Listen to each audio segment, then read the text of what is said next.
യമുനയാற்றிലെ ഈരക്കാട്ടിലെ കണ്ണനോട് താനാട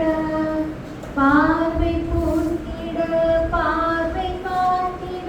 പാവരാജയോ വാട இரவு போனது பகலும் போனது மன்னன் இல்லை கூட இளைய கண்ணீர் இமைக்கிடாத